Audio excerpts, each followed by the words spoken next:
عمر بڑھتی گئی. مکے کا ماحول اس وقت ایسا تھا کہ مکے میں شرابیں عام تھی، بے شرمی عام تھی، بے حیائی عام تھی، ناچ گانے کی محفلیں روزانہ لگتی تھی. مگر اللہ کے نبی صلی اللہ علیہ وسلم شرم و حیا کا ایسا پیکر تھے. آپ کبھی ان بازاروں کی طرف، کبھی ان جگہوں کی طرف اور کبھی ان لہو و لعب کے مقامات کی طرف تشریف نہیں لے گئے. آپ نے اپنے آپ کو ان سب چیزوں سے علیحدہ کر لیا اور یکسو ہو کر غار ہرا میں جا کر آپ بیٹھنے لگے اور اللہ کو یاد کرنے لگے. اس لیے کہ مکے میں اس وقت میں بھی ورقہ بن نوفل کے جیسے کچھ لوگ باقی تھے جو اللہ کو جانتے مانتے اور اس کی پرستش کرتے تھے.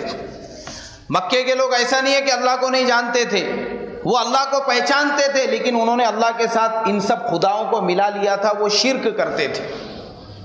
اب اللہ کے نبی صلی اللہ علیہ وسلم غار ہرا میں بیٹھنے لگے. 40 سال کی جب عمر پہنچی، اللہ تبارک و تعالیٰ نے نبوت کا تاج آپ کے سر پہ پہنا دیا. نبوت کی ذمہ داری جب ملی، اس ذمہ داری کو آپ صلی اللہ علیہ وسلم اپنی ذمہ داری سمجھتے ہوئے اس کے کام میں لگ گئے.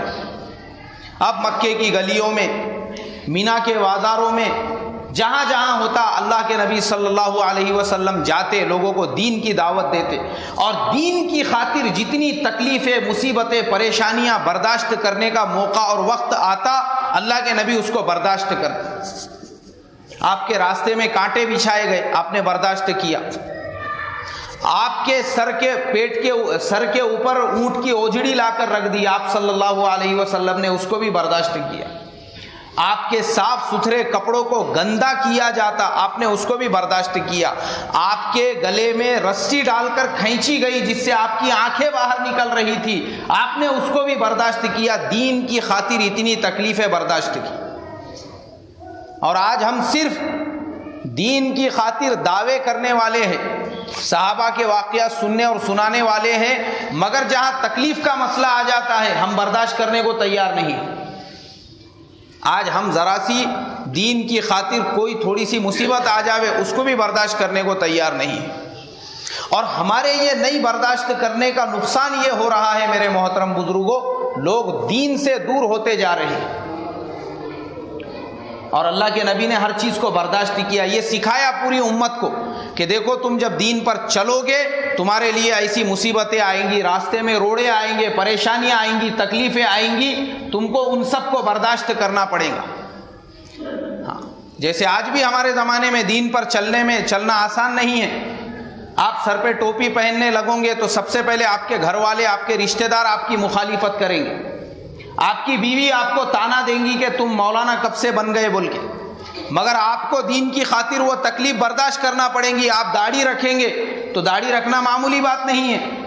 آپ کے راستے میں روڑے آئیں گے، پریشانیاں آئیں گی، مصیبتیں آئیں گی. آپ کی بیوی، آپ کے رشتہ دار، آپ کے سسرال والے سب آپ کو تانے دیں گے کہ داڑھی مت رکھو بول کے.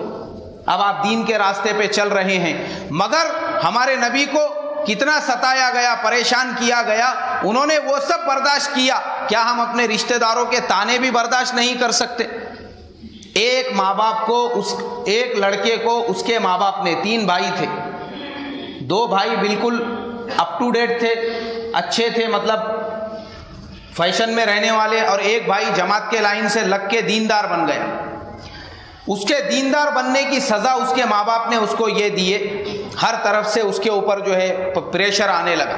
شادی شدہ تھا، پڑھا لکھا نوجوان تھا. ماں باپ نے یہ کہا کہ دیکھ اگر داڑھی رکھنا ہے، ٹوپی پہننا ہے، مولانا بننا ہے تو ہمارے گھر میں تیرے لیے کوئی جگہ نہیں ہے. یہ مسلمان ہیں آج کے کہ بیٹا دین کے راستے پہ چل رہا ہے، ان کو شرابی بیٹا گوارا ہے، جواری بیٹا گوارا ہے، لیکن دیندار بیٹا ماں باپ کو پسند نہیں. بولے اگر تو داڑھی رکھیں گا، ٹوپی پہنے گا اور تو دیندار مولانا بنے گا تو ہمارے گھر میں تیرے لیے کوئی جگہ نہیں ہے. اس نے کہا ٹھیک ہے، کوئی مسئلہ نہیں ہے، میں تمہارا گھر چھوڑ سکتا ہوں مگر اللہ اور اس کے رسول کی سنتوں کو نہیں چھوڑ سکتا. اس نے گھر چھوڑ دیا اور گھر چھوڑنے کے بعد اپنی خود کی ایک فیکٹری باہر قائم کیا، چھوٹا سا کام شروع کیا، کرتے کرتے وہ چیز ایک کمپنی کے اندر بدل گئی. اللہ نے کروڑوں پتی بنا دیا، اور یہ ماں باپ کے جو دونوں بیٹے تھے انہوں نے یہ نوبت لے کر آئے کہ باپ کی پوری پراپرٹی بیچ کے کھا گئے، کرکٹ کے سٹے میں سب کچھ اولال کر دیے، اور نوبت یہ پہنچی کہ جس گھر سے یہ بیٹے کو نکالے تھے یہ دونوں بیٹوں نے مل کے ماں باپ کو بھی وہ گھر سے نکال دی۔ بہت ماں باپ کو بے دین اولاد پسند تھی، دیندار کو گھر سے باہر کیے تھے۔ تو دین کے راستے پر جب چلے گا انسان تو آج کے زمانے میں بھی روڑے ہیں، آج کے زمانے میں بھی مصیبتیں ہیں، آج کے زمانے میں بھی پریشانیاں ہیں، مگر وہ برداشت کرنا پڑیں گی جیسے اللہ کے نبی نے برداشت کر کے بتایا۔